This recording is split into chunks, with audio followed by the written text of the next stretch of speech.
1,000,000 years ago, the rains were more than weather. They were life, hope, and danger woven into the same sky.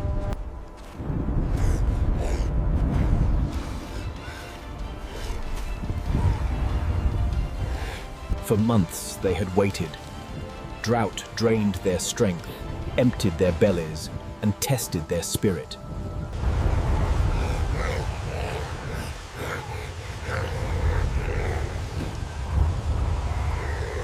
Rain was renewal. Every drop reshaped the land and unlocked foods hidden for seasons.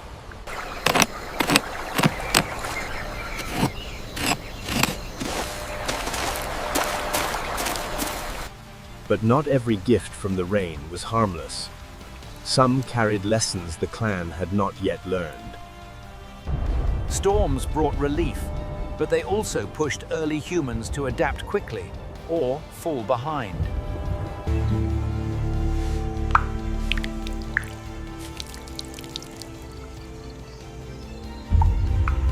To them, a storm was a signal, a beginning, a chance that food would return.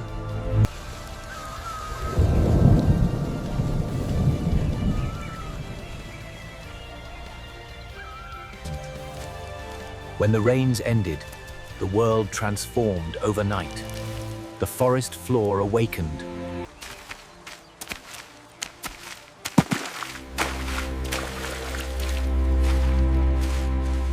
Food was still scarce. The dry season had drained the land, and the clan felt hunger in every step.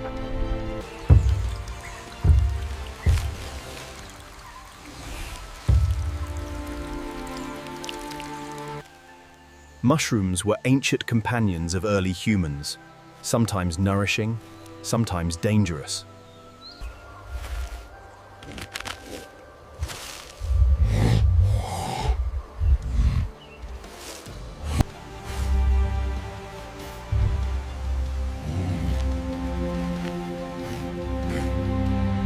Knowledge guided them, but knowledge could be incomplete. Rare rains brought rare growths, foods they had not seen in seasons.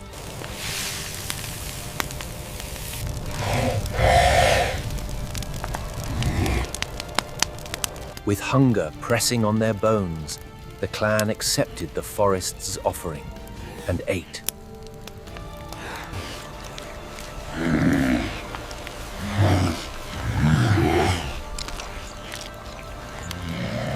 But not every blessing is what it seems, and some gifts arrive with hidden costs.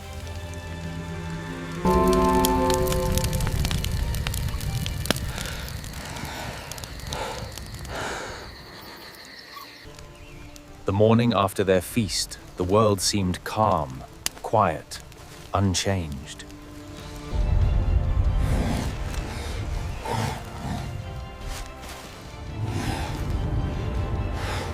Weakness. Not dramatic, not obvious, just a heaviness, as if the night's rest had offered no strength at all.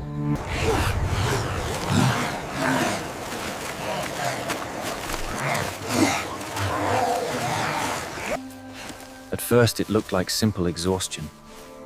Days of hunger, the storm, the cold nights.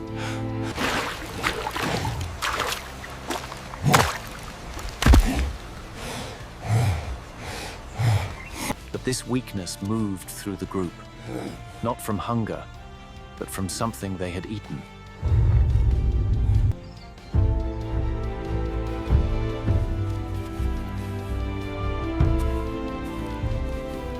In early hominids, illness did not roar. It whispered pound, through trembling hands, slow steps, and sudden fatigue.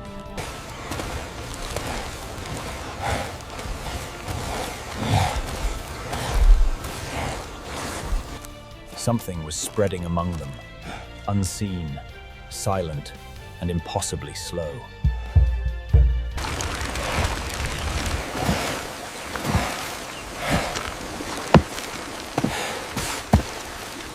In the ancient world, even small changes of strength could decide who survived and who fell behind.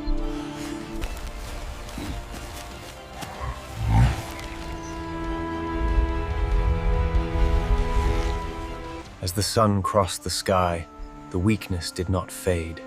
It deepened and began to bend the shape of their day. Those who had once led the way now struggled to stand. Age and illness were a cruel combination in a world without rest.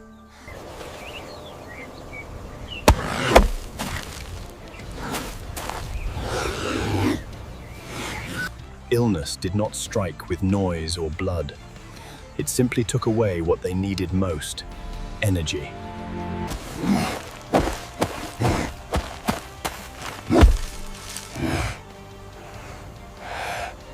Even simple tasks became trials. Walking, lifting, gathering. Every movement felt like wading through water.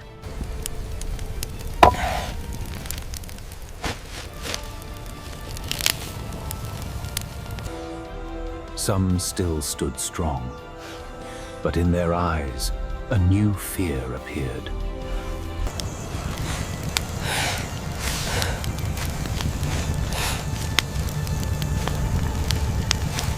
They did not know the word poison. They only knew that their bodies were failing them when they needed them most.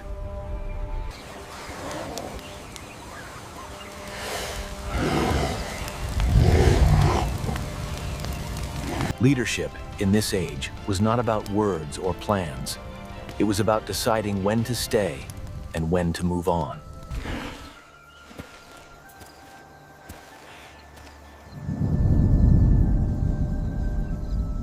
By evening, the truth became impossible to ignore. The weakness was not passing, and the land around them was beginning to change again.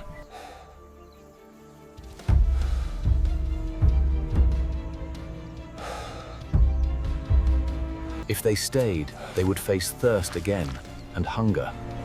And in their condition, neither could be survived.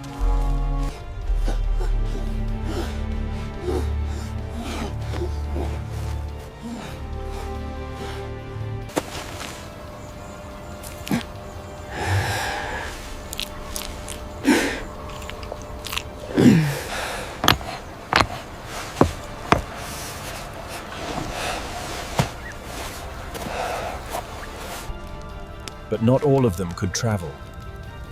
Some lacked the strength to walk even a short distance.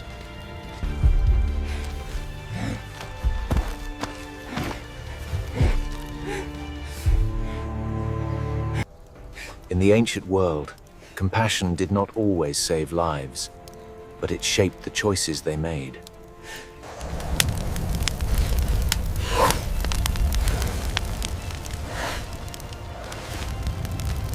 Migration was not a simple journey. It was a gamble, choosing who had the chance to continue and who might not.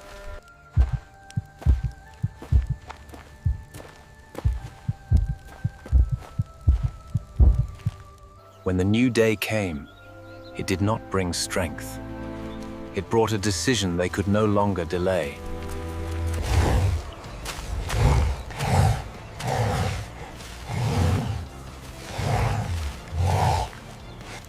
They walked not because they wanted to, but because staying meant slow, certain decline for everyone.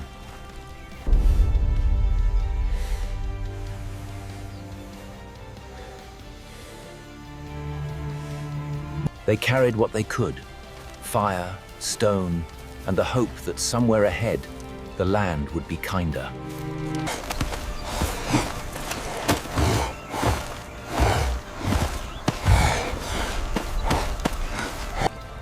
To the land, they were just another small line of moving figures.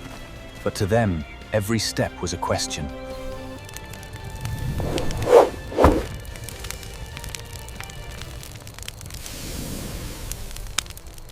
They did not look back often, not because they did not care, but because looking back made walking forward harder.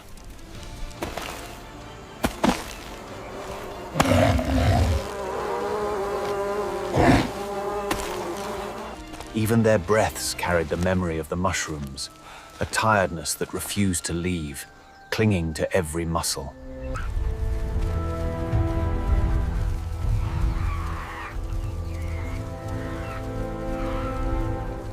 Leadership meant more than strength.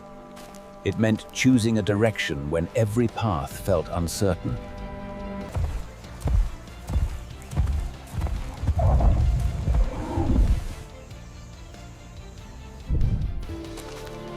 After many slow, painful steps, the land finally changed.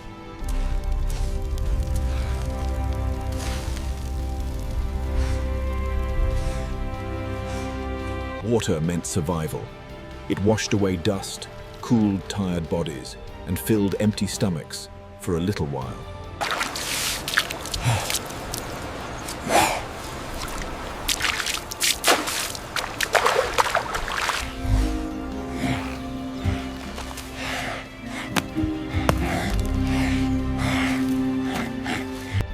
They did not know the word for poison, but they knew the feeling of a meal that weakened instead of strengthened.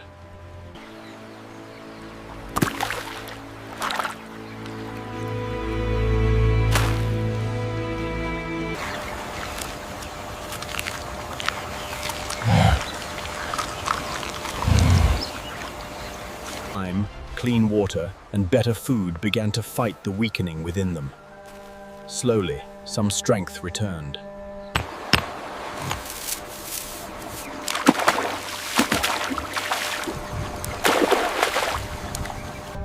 They had paid a price for what they ate. The journey had cost them time, strength, and the ones left behind.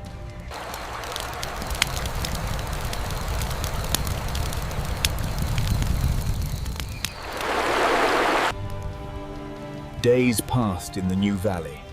The sickness did not vanish overnight, but the worst had passed.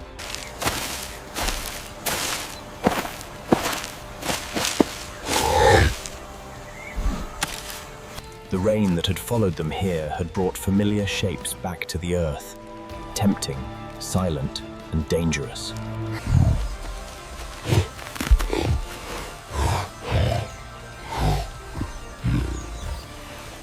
This time, they did not trust the forest's gift. Through pain, they had learned. Some foods steal strength instead of giving it. In place of language, they used movement.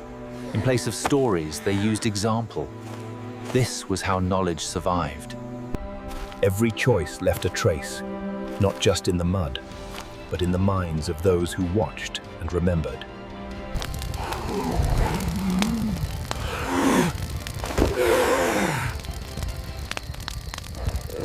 Without writing, without speech, early humans still found ways to pass on warnings, turning one generation's mistake into the next generation's protection.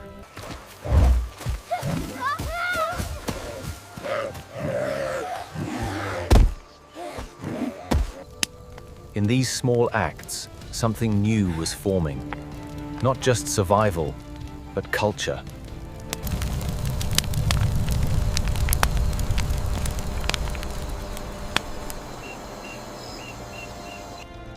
In the new valley, life did not become easy, but it became possible. They carried their mistake with them, not as a curse, but as a lesson that sharpened their choices like stone.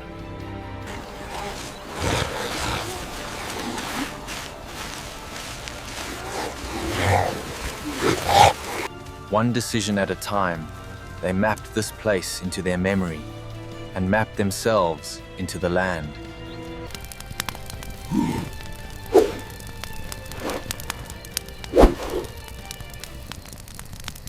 Their stories were not words, but habits, taboos, and the quiet rules of what to touch and what to leave alone.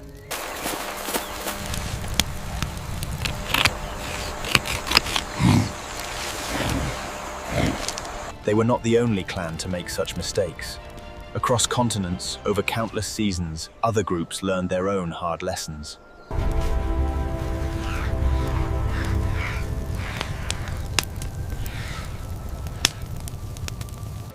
Generation by generation, early humans became experts in what not to do, as much as in what to do.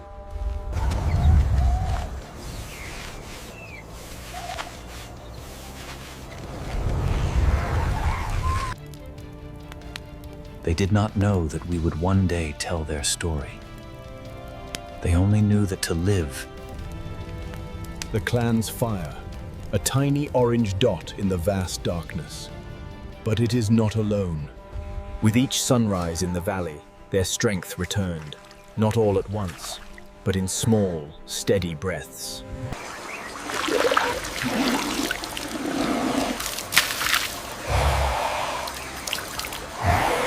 Food no longer frightened them, but every choice was careful, shaped by the lesson the forest had taught.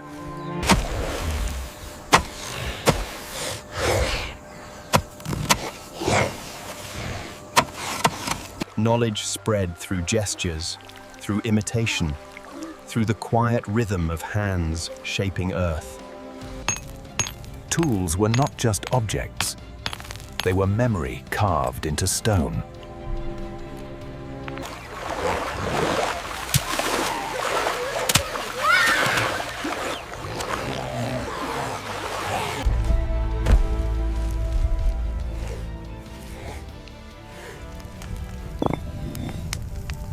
The danger had passed because the memory remained.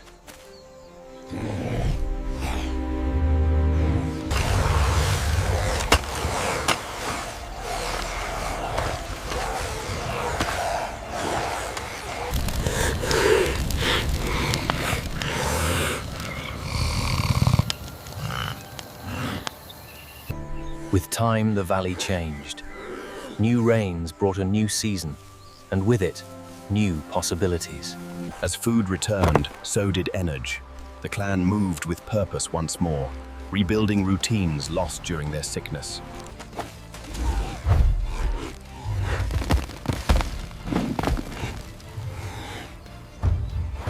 Movement returned, strength returned, and what had once been a struggle became simply life again.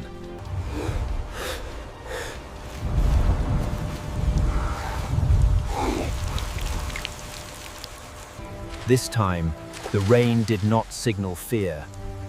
It signaled abundance.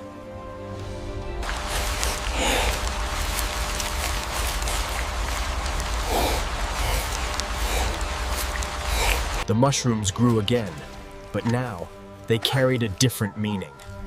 Not food, but a memory.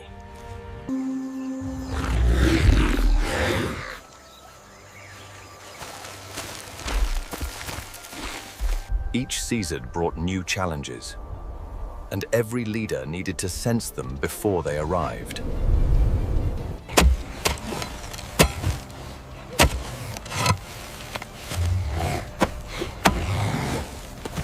They did not know how long the valley would provide, but for now, they had enough, and enough was a victory.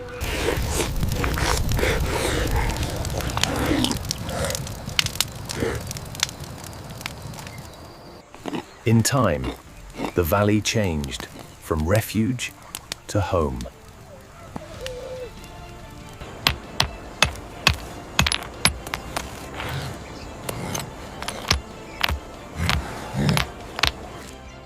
The young no longer imitated fear. They imitated life.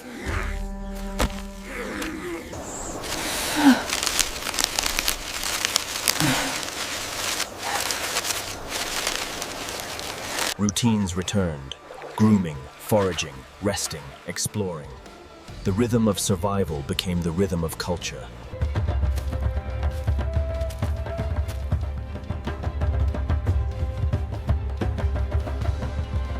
Without knowing it, they were leaving marks permanent on the valley and on the long story of our ancestors.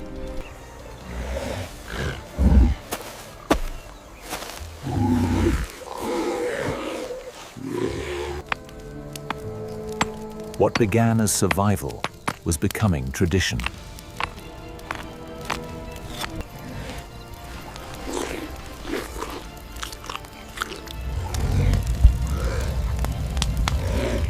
From moments like these, culture began. Not with words, but with actions repeated across time.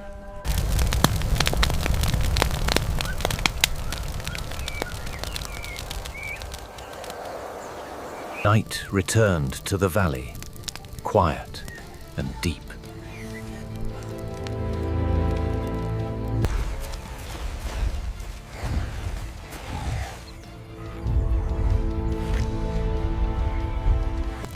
single flame, carried forward by those strong enough to remember.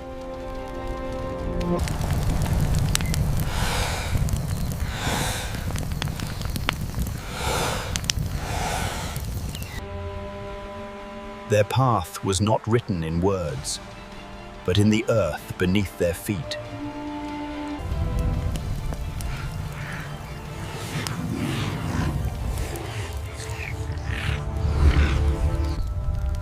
Dawn approached, another chance to live, learn, and continue their journey.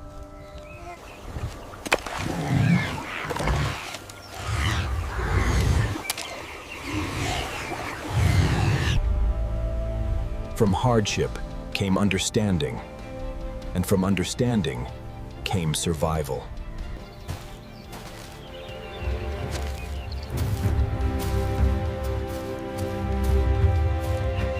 The story of this clan is one of many, small sparks of survival across a world still shaping our future.